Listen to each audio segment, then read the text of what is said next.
She already knew I could see that anything connected with Bodega was trouble. She was still not completely sold on my claims of ignorance about that reporter's death, and as soon as she heard Nazario mention Bodega, I sensed she was sure he was one of Bodega's pawns. But right now was no time to ask questions. There were more important things at hand. The questions would come later, and I knew I would have to have some blank great answers. Right there was a whole tragedy of the fire staring us in the face. Nazario announced that Bodega would take care of pregnant women and one-parent families first, and that Blanca and I would be rehoused the very next day. No one seemed to have a problem with this. The other tenants even said Blanca and I deserved it because we were good kids. But I knew Bodega couldn't have Vera's niece homeless, even temporarily. Nazario then continued to circulate, moving like a panther, from one place to another, making sure all the tenants had seen him.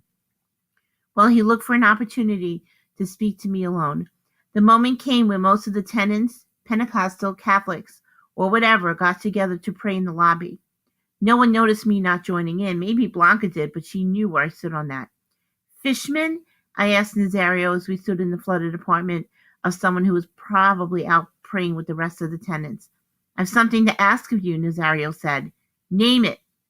I wanted a piece of Fishman myself. This blank could have killed my wife, who had nothing to do with him or Bodega. He had pushed me to the point where I can either break completely away from the situation or dive in completely. I was in. I want you to come with me tomorrow to Queens.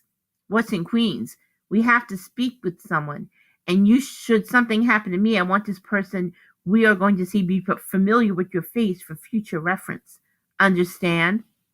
I didn't, but I nodded anyway. All I understood, that Bodega was in trouble.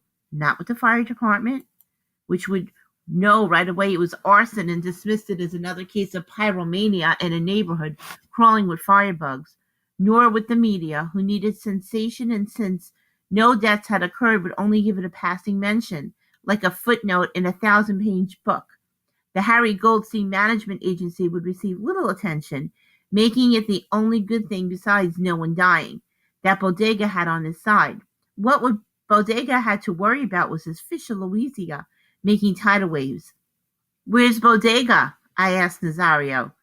Vera, was all he said. I was about to ask something else when we heard the tenants say, Amen, in a chorus of hope, and then begin to disperse. I'll send for you tomorrow after you've moved, Nazario said and left.